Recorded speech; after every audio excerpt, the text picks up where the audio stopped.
بسم اللہ الرحمن الرحیم۔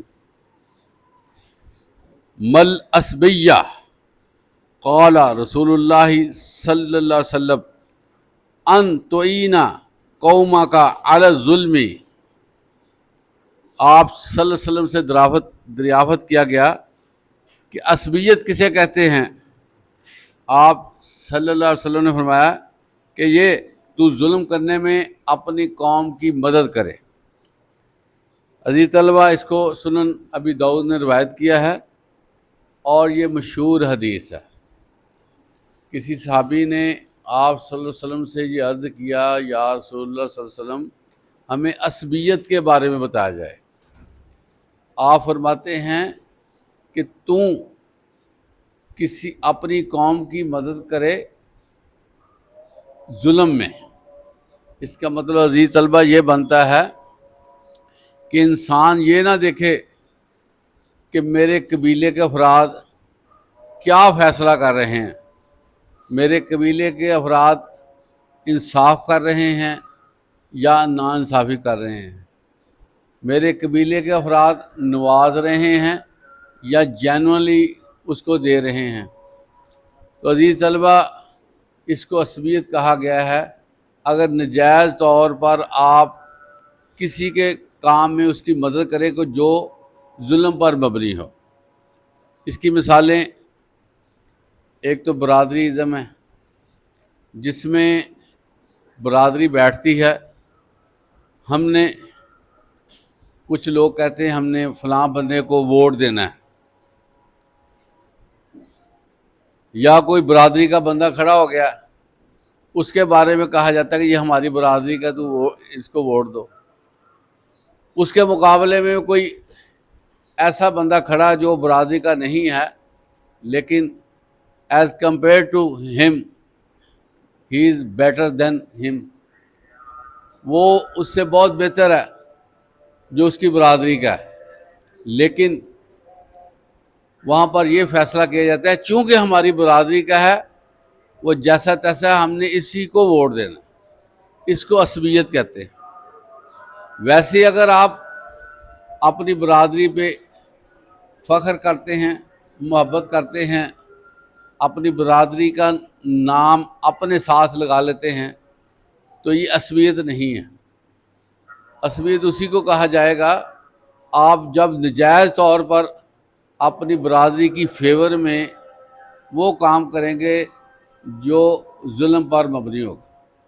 اس لیے اس حدیث میں یہ وعدہ کیا گیا ہے کہ عصبیت سے بچنا چاہیے، اور قیامت کے دن اس بندے سے بہت سخت پوچھا جائے گا جو یہ سمجھتے ہوئے کہ میری قوم کا فیصلہ صحیح نہیں ہے، میرے فیملی کا فیصلہ نہیں ہے، صحیح نہیں ہے، وہ پھر بھی کہے چونکہ میری فیملی کا فیصلہ ہے میں نے اس کا ساتھ دینا۔ عزیز طلبہ، اللہ قرآن میں فرماتے ہیں کہ اور تم سچی گواہی ہی دو، حق پر مبنی گواہی دو، اگرچہ وہ گواہی تمہارے اپنے ہی خلاف کیوں نہ ہو۔ یہاں تک کہا گیا، کیونکہ عزیز طلبہ اللہ تعالیٰ عادل ہے۔ عادل کا مطلب ہے برابر رکھنے والا، اور انہی لوگوں کو پسند کرتا ہے جو عدل کرتے ہیں۔ اور قرآن مجید میں یہ فرمایا بھی گیا ہے اعدلوا، برابری کیا کرو، بیلنس کیا کرو، وہ اقرب للتقویٰ، وہ پرہیزگاری کے قریب تر ہے۔ اس لیے عزیز طلبہ، ہماری زندگی میں جو کچھ ہو رہا ہے نا، اس کے بارے میں ہم خود ذمہ دار ہیں۔ کل کو ہم یہ نہیں کہہ سکتے کہ یہ برادری کی وجہ سے ہم نے ایسا کیا، اللہ کے ہاں یہ چیز نہیں چلی۔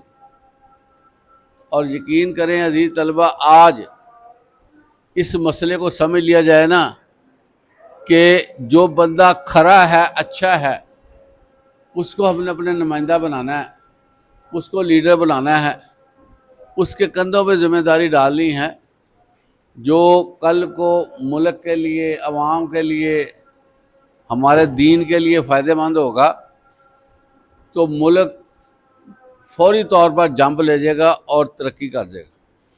ہمارے ہاں وہی سسٹم جو صدی پہلے بھی موجود تھا کہ جس میں نیپوٹزم، فیورٹزم اور میرٹ کا خیال نہ رکھنا، لوگوں کو آگے لے کر آنا بغیر اس کی خوبیوں کے اس کی تعریف کرنا، یہ بہت ہی زیادہ ڈینجرس چیز ہے، اور یہ چیز جو ہے وہ ہر جگہ پر موجود ہے۔ مثال کے طور پر ایک دفتر ہے، وہاں پر لابی بن جاتی ہے، اور اس میں جو لوگ ہوتے ہیں وہ اپنے مفادات کا تحفظ کرتے ہیں، اور ایک بندہ ان کے مقابلے میں کھڑا ہوتا ہے، وہ حق پر ہوتا ہے، لیکن اس کو سلپ کر دیا جاتا ہے کہ یہ ہمارے گروپ کا نہیں ہے۔ یہ چیزیں ہر جگہ پر ویلڈ ہیں، ہر کمیونٹی میں یہ چیزیں آ رہی ہیں کہ جن لوگوں کے ساتھ ان کی وابستگی ہوتی ہے وہ برا بھی اچھا، اور جو لوگ ان کے ساتھ وابستہ نہیں ہیں وہ اچھا بھی برا ہو جاتا ہے۔ اس سے آپ اندازہ کریں کہ کیا ہم مسلمانوں جیسا کام کرتے ہیں۔ اور یہ جو خوبی اللہ کے نبی نے بتائی ہے نا کہ تعصب نہ رکھو، یہ ہم سے نکل کر غیر مسلموں میں آ گئی۔ وہاں پر جب انہوں نے ترقی کرنی شروع کی ہے نا، تو ان کو نا سب سے پہلے یہ تصور آیا کہ ہم آپس میں جو بڑے چھوٹے کا معاملہ بنایا ہوا ہے نا، اس کو ہمیں ختم کرنا چاہیے۔ ترقی کے لیے پہلا فیصلہ جو ایڈوانسڈ کنٹری کا تھا کہ وہ اس سسٹم کو لیول پر لے کر آئیں۔ ایک پیٹرول پمپ پر کھڑا شخص ایک لینڈ کروزر اور بڑی گاڑی کا مالک، انہوں نے ایک کر کے دکھا دیا۔ انہوں نے کہا ہے یہ جو چیزیں ہیں یہ انسانوں میں نہیں ہونی چاہیے کہ یہ چھوٹا یا بڑا، کیونکہ انسان لیول کے حوالے سے برابر ہے، اس کا پیدائشی عمل بھی آپ برابر ہے، اس کی فیلنگ بھی برابر ہے، اس کے زبان کے ٹیسٹ بھی برابر ہے، اس کی کان کی سماعت بھی برابر ہے، فزیکل اسٹرکچر برابر ہے، ہاتھ پاؤں برابر ہے۔ کس لیول پہ جا کر ایک بندہ بڑا ہو جاتا ہے ایک چھوٹا ہو جاتا ہے؟ غلط بات۔ یہی تعصب پر باتیں ہیں کہ ہم لوگ اپنے ہی جس کو ابن آدم کہتے ہیں ان کو چھوٹا کر دیتے ہیں۔ او ابن آدم تو تمہارا بھائی ہے، وہ کیسے چھوٹا ہو گیا؟ اور ہمارا باپ سب کا ایک ہے، ہم آدم کے بیٹے ہیں۔ پوری کائنات اماں حوا سے نکلنے والی نسل کے بچے ہیں سارے۔ تو بتائیں یہ کس طرح عجیب سا بات بنا لی گئی ہے، یہ چھوٹا ہے یہ بڑا ہے۔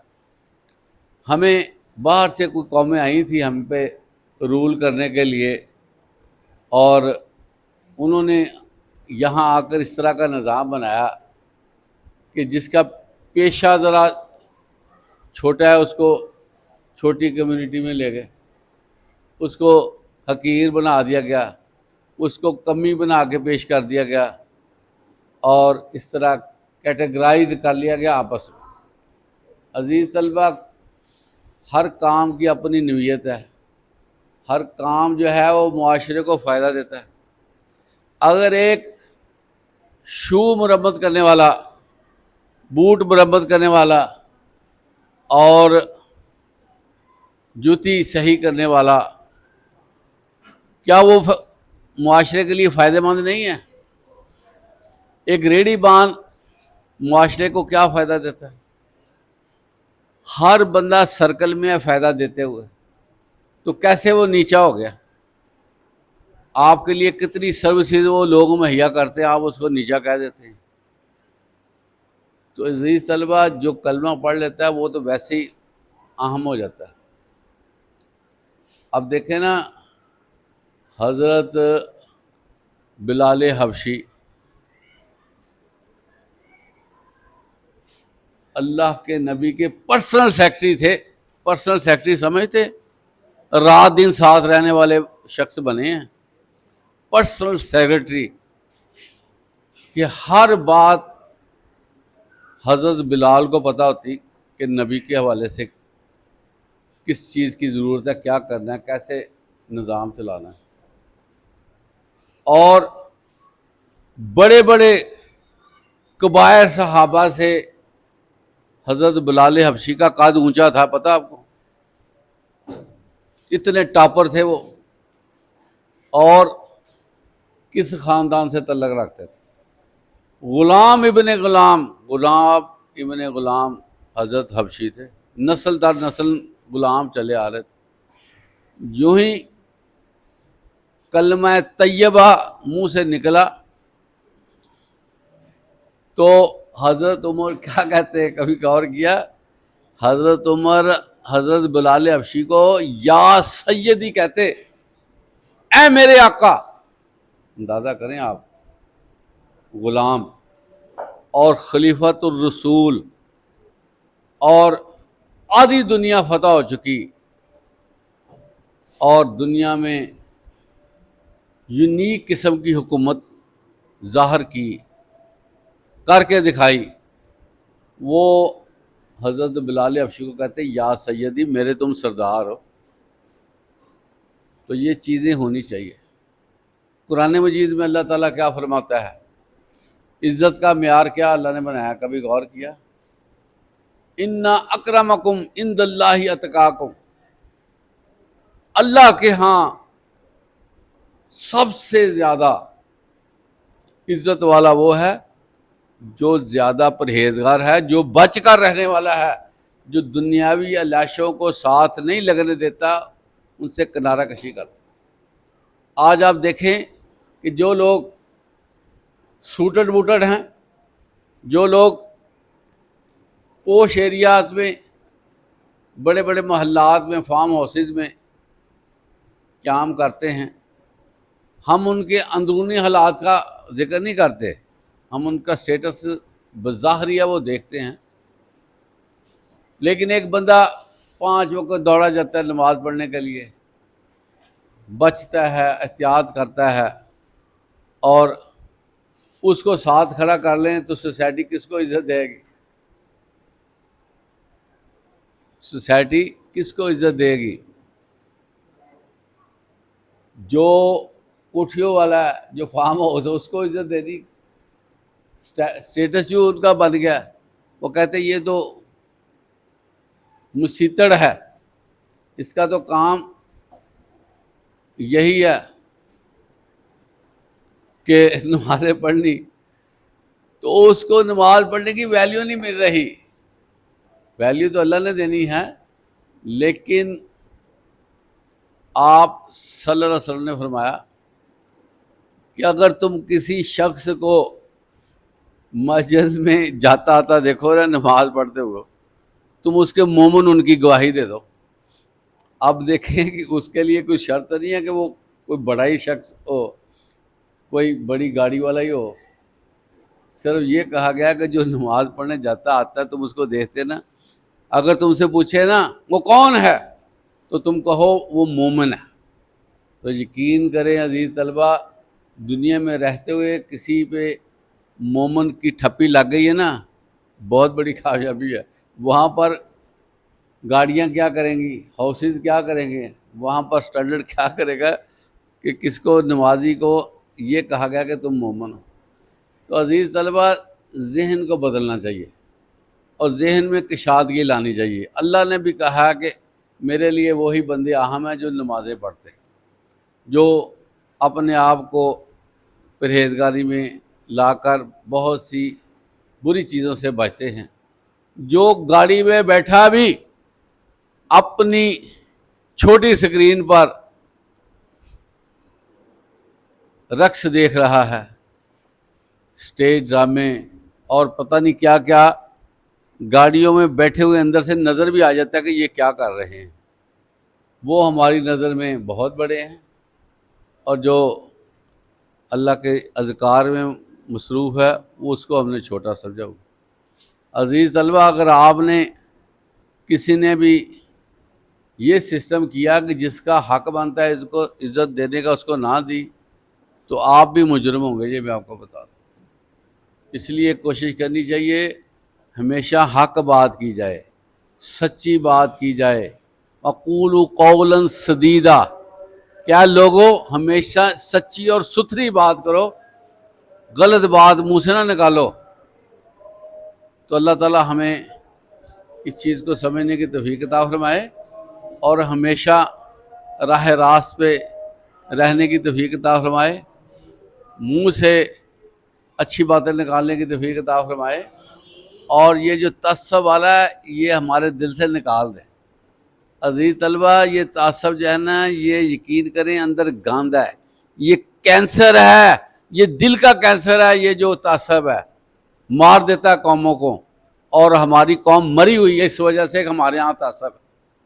ہمارے ہاں وہ لوگ آگے بڑھ گئے ہیں جن کو اسلام کے بارے میں بنیادی معلومات بھی نہیں، لیکن بڑے بڑے لوگ جو بہت عالم دین حالی کوالیفائڈ ہے، وہ ان کو ہم نے بیٹے دینا بند کیا ہے۔ جو بندے کو پتہ ہی نہیں ہے وہ بیٹے ہی لے رہا ہے۔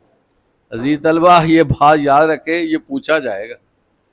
اس لیے بندے کے بارے میں فیصلہ کریں اس کا عمل دیکھ کر، اس کے اسلام کے ساتھ وابستگی دیکھ کر، اس کی اسلام کے ساتھ اٹیچمنٹ دیکھیں، ایفیلیشن دیکھیں کہ وہ کتنی رکھتا ہے، تاکہ ان کی دل جوئی ہو، ان کو بھی پروٹوکول ملے، اور وہ دبے دبے نہ رہیں گے پتہ نہیں میں نے کوئی غلطی کر لی اللہ کو پکار کر، میں نے کوئی دنیا سے تھوڑا سا سائڈ پہ ہو کے بڑی غلطی کر لی، اب مجھے کوئی پوچھتا ہی نہیں۔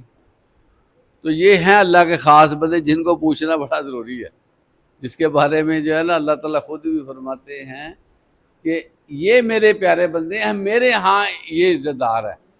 تو عقل بھی، منطق بھی یہی کہتا ہے کہ جس کو اللہ جس کا ہاتھ کھڑا کر دیتا ہے یہ میرا ہے، تو اس کو ہم اگر عزت نہ دیں گے فرق کوئی نہیں پڑنا اللہ کے ہاں۔ لیکن اللہ نے یہ دیکھ رہے ہیں کہ جو بندہ 2 نمبر تھا اس کو تم نعرے لگاتے رہے، اور جو اچھا تھا اس کو تم نے اگنور کیا۔ تو اللہ تعالیٰ ہمیں جو ہے اچھے بندوں کی عزت کرنے کی توفیق عطا فرمائے۔ وآخر دعوانا الحمدللہ رب العالمین۔